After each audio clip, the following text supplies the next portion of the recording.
You want to read this? The beginning? Oh. This. Gyakuten Yoshiwara. Did I get it? Yeah.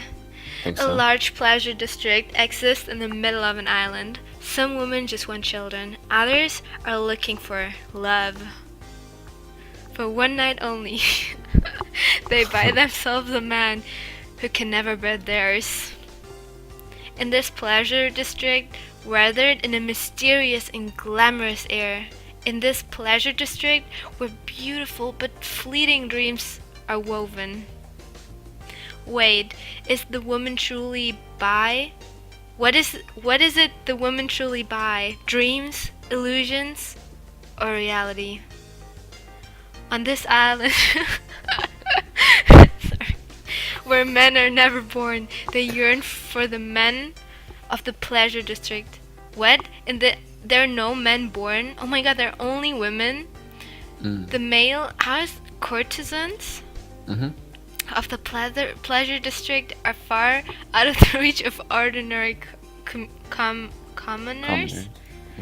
Now, enjoy yourself. Have a good time in the district. Go on and enjoy yourself. Why do they keep repeating themselves all the time? But this is no ordinary fleeting dalliance. Ooh. Your hard body and womanhood are on the line, Cookie. Not my womanhood. No. You will never be able to escape. Oh no. Oh, I like this one. Not from the seductive wilds of the courtesans.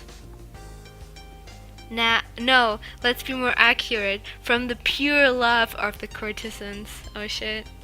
Which would you prefer? To get serious or to assume you're being toyed with? Yeah, like that's a real question, you know? Like, what would you prefer? The choices is entirely up to you. Enjoy being toyed with by your own lusts and passions. Oh my god. Enjoy the maddening, tempestuous lifestyle of the truly refined courtesans. I finally made it to the Inari shrine. Relief, my shoulders relaxed just a little bit. I was really nervous before. Even a short stroll through Yoshiwara has that effect on me. I hear adults save their money just so they can come here regularly, but I'm probably too young for that. Oh, she's not too young. I'm not ready for that sort of thing, and I don't have any money either. What's more, I don't have any beauty to be proud of. We're Misao. Let's just get this errand over with so I can go home.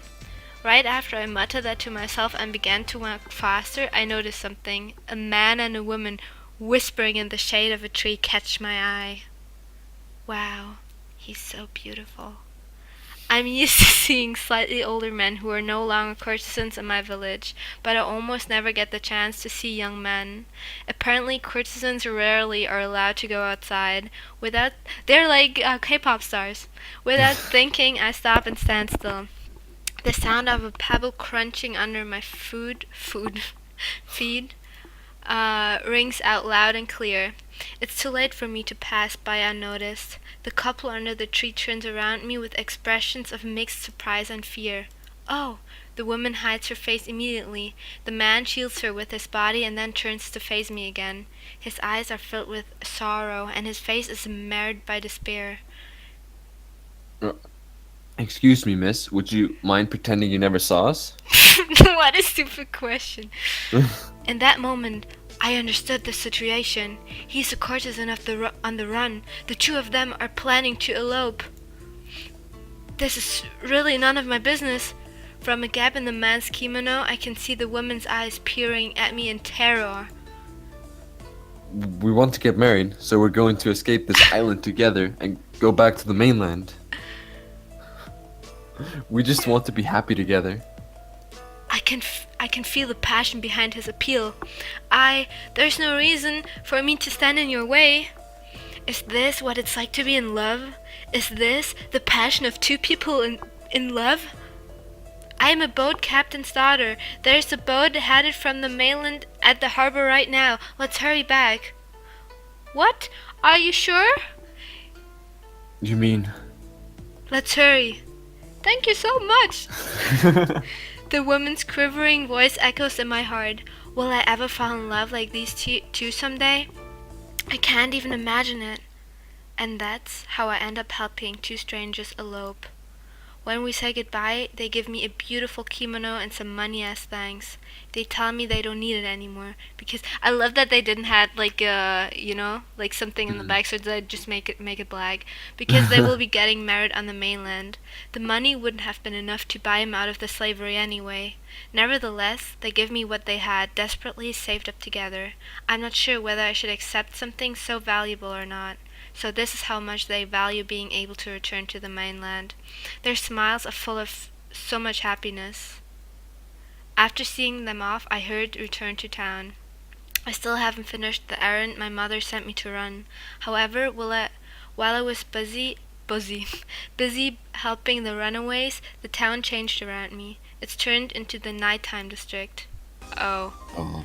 Now everything is pink, Pine torches burning with crimson flames, beautiful hanging lanterns, young men dressed in fine, gaudy clothing, and everywhere you look, women, women, and more women! I move even faster to escape men's leering gazes as they smoke pipes in stores. I have to hurry, but just then I hear a sudden burst of loud cheers and cries of admiration ahead of me. You gonna do the cheers in admiration? Woohoo! Wow, so cool. Okay. I look up to see what's happening. I see a single, wonderfully handsome man dressed in splendid, gorgeous clothes. He looks good, right? He's walking forward at a leisurely pace. Every head turns to stare. Every mouth utters a sigh. You have to sigh. Louder. His stunning beauty and presence demanded. This must be a courtesan's progression. I'm so overwhelmed that I stop walking. A lot of women and men who are either servants or new recruits trail along behind him. He glides gracefully down the street. For just a second, our eyes meet. That single look is enough to root me to the spot. He gives me a sudden smile. I stand there, still rooted to the spot, until the whole procession has moved on. Oh no, I forgot about the errand again. Yeah, she just stand there for like a second and everything's over. Coming to my senses with a start, I dash forward again.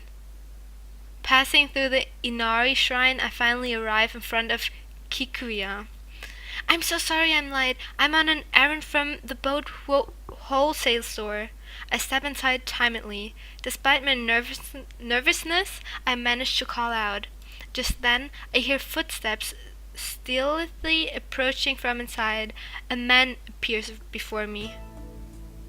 He has sleek black hair and somewhat icy-looking features. He smiles at me while I stand there quaking with surprise. I've been waiting for you. My, what a cute little messenger you are. My name is Iroha. I work here at the Kikuya. It's a pleasure to meet you. Ew, I can't say it like you say. Iroha. I'm from the wholesale store on the boat. My name is Hirotomi Misao. With a slight bow, I hold out the goods I was sent to deliver. Why? Thank you. Thanks for coming all the way out here. Still, I had no idea Mr. Gen Emon had such a lovely daughter. What? He must be mistaking me for someone else. Yeah. I'm the boat store owner's daughter, not Mr. Genemon's. I do know him though. Oh shit. He's a trader and the very person who requested these goods delivered to him. He's a rich, knowledgeable, and fairly well-known older man. Is this your first time in the pleasure quarters? Pleasure quarters. He changed the topic before I can correct him. You look extremely nervous. And there's a look on your face like you just saw something terrifying. He's smiling cheerfully, but his sharp tone makes my heart skip a beat uncomfortably. No, nothing like that. I just saw something really beautiful. Oh, what was it? A procession of courtesans? He seemed to know everything. I give a small nod in response. Please excuse me, I must be off. Are you leaving already? You must be tired carrying such a heavy package. He calls out to me as I turn my back on him. I stop and stand there frozen in shock. Should he possibly know about me helping those lovers escape? I'm scared.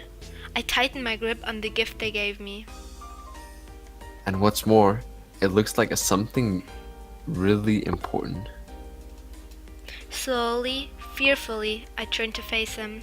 There's a faint smile on his face. What has he realized? What is he thinking? I'm so scared. The man at the head of the procession was our Takao. He should be back any minute now. What do you say? Would you like to meet him? What? Oh, no, I couldn't possibly. His unexpected offer makes me even more desperate to leave. Are you guys talking about me? Ah, I'm so happy. Huh? The man from the procession? A handsome man suddenly appears before us. It's the same man who enchanted me during the procession. What an excellent timing, Takao. How did the procession go? Who do you like better from these two? I don't know, they both look kind of weird. What? This is the style, Cookie. You have to adapt, you know? Okay. We have to decide, you know? This is, we have to decide who we're going for, you know? Who we go, because I obviously really want one of these guys, right? Okay. Yeah. I like the style of the guy on the right more, right? Okay, He's more fancy stuff. We're more likely going for this one than for this one right now. Yeah. But we have to see, you know, our other options first. Exactly. I ran into No, you're the guy. Yeah, exactly. I ran into a very interesting girl. She was holding a huge package and staring at me like she'd seen a ghost. Oh. She didn't happen to be a cute, innocent-looking young lady, did she? She did. Actually, in fact, she looked just like this. With that, Takao peers closely at my face. His deep, clear eyes look straight into me. It's like he's staring straight into my heart. Steadily, fixedly, he stares at me. As you can see, I'm pure flesh and blood. I even have feet. My eyes are drawn irresistibly to Takao's legs, to his slim, compact ankles, and his smooth, manicured toenails. For some reason, I don't understand. I feel embarrassed and turn my face away. What's wrong? Do my legs scare you? Why don't you touch them? They're warm. My legs, my chest, my arms, all of me. Wow, this gets straight into it, you know? I'm just like you, nice and hot. Oh, his gaze is inviting and his motions are enticing. I find myself starting to blush. And it's not just my face, I can feel my whole body growing warm. That's enough, Takao. You've teased enough young girls for one day. What's wrong with liking what you see? Absolutely nothing. You just have to pick your moment. You have a client waiting, but I'll save a place for you later if you want it. What do you say, miss? Huh? A place for me? No, I'm nobody special. I don't deserve special treatment. Don't be so modest. I insist. Ooh! What's going on? Is the owner actually inviting someone over? I almost gasp in shock when a man suddenly interrupts our conversation. Tokiwa, mind your manners. The man named Tokiwa. His hair and eyes are both unusually colored. There's an animal-like friendliness about him, and he looks at me like he's licking me all over. You don't need any manners to love a girl, do you? I can't help it if my manners are bad, not when I'm eager to sink my fangs into a cute girl. Can you imagine people actually talking like this to each other? I'm the great Takiba of the Kikuya brothel, after all. Sigh. That's a pretty big talk for a servant who is forever stuck as number 2. What was that? I don't want to hear that from a slacker who takes his high ranks for granted. You can criticize me all you like, once you make it to my level, if you can, that is. That's enough, both of you. Iroha puts the bickering courtesans firmly in their place. Cookie? You're keeping the clients waiting. Get going, now! Alright. Fine. They slink off somewhat reluctantly. I'm a little taken aback to see how casual courtesans are behind the scenes. I apologize for that. Now, about what we were discussing earlier. Just as he begins to speak, tap tap tap, I could hear footsteps coming down the stairs. I looked up only to see a young boy walking towards me, one step at a time. He was dressed impeccably. His expression looked intelligent and his movements were refined and dignified. He looked completely out of place. I remember feeling unsettled. Iroha-san, I need to talk to you. The boy sat down next to Ira-san and started whispering in his ear. I apologize for disturbing you when you're with a customer, but it's urgent. Please excuse me, miss. Certainly.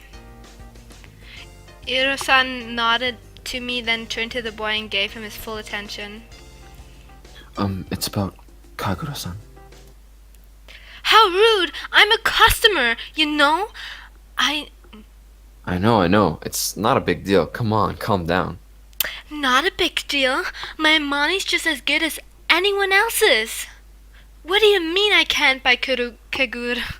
Stop it! Let go! Thank you for your business. Please come again. The man dragged the woman to the door and pushed her out, fighting her every step. I wonder what that was about. Despite the ruckus, everything quieted down the minute the door closed behind her. A man came down the stairs as quiet returned, looking around for the source of the noise. The atmosphere around him was different. His outfit was sharp and impeccably tailored. He walked like a warrior, and his features were handsome and rugged. I suppose. It wasn't unusual to see so many different men. After all, we were in the red light district. Here, the normal rules of the world don't apply. Kagura, that must have been upsetting. Money can't buy everything. Look at his face, like he's so mad. Our eyes met. Just that. Nothing else. His eyes held no emotion. His expression betrayed no reaction. He just looked at me. It was just a look. How long she's talking about that look, you know? But it sent slivers of ice running up my spine. I wanted him to look away. More than that, I wanted him to overlook me. Oh, rip. As I thought that, his gaze smoothly moved away from me, as though nothing worthy had happened. He abruptly turned around and started climbing the stairs as silently as when he came. That was what I wanted to tell you. Oh, Kagura, that must have been difficult for you too. It wasn't so bad. On that note, Iro-san, who's this pretty lady? Who's the pretty lady? Ooh, we're pretty. We're pretty. He glanced at me impetuously. What's that word? Impetuously. Tonight's special, so I thought I'd set it up. Oh, really? If that's the case. The smirk. He looked me over. It felt like he was feasting on me with his eyes. It felt really gross. Can I help you? You're very beautiful, but that beauty is wasted on you. Huh? He snorted suddenly, a teasing glint in his eyes. I gaped at him. His personality didn't match his clothes at all. When will you learn how to speak to customers? Please accept my apologies, miss. He really means no offense. He's just saying you're beautiful. Yeah, really? My first impression of him might have been false, but there was something endearing about the act. That may be true. I have been instructed by Kagura-san in the fine arts of entertaining, but for now... With that, he stood and started climbing the stairs. Oh dear. I'm really sorry. He's still in training. It's fine. Let's forget that happened. Let me find you a table. What type of man here strikes your fancy? I wonder if I can really take him up on that offer. I looked at him, mentally preparing a refusal, but his smile was so sincere, I felt bad turning him down. Oh shit! Oh shit, this is second season, we can't do this one. Okay, let's read all of them. I read this, you read this, like always. Oh, we don't even know this one. Okay, Takao, the most popular in the Kikuya, arrogant and domineering, particularly good at handling the ladies. Kagura, silent, brilliant at martial arts, academic study, calligraphy, and everything else, an overwhelming presence. Ihura, the brother's host, a frightening presence, angry like an ogre when provoked. Hayato is the protagonist's childhood friend. Everyone thought he had disappeared, but he had secretly become a courtesan. Fuck. Tokiwa, Takao's attendant, has some foreigner blood, a flirtatious looker. A flirtatious looker. Kagura's attendant, brilliant with his insults, but meek by nature, adores Kagura. I love like the names. Like these are so similar. What the fuck? And these two, like when they fought, I was like, who is who again? Who do we take?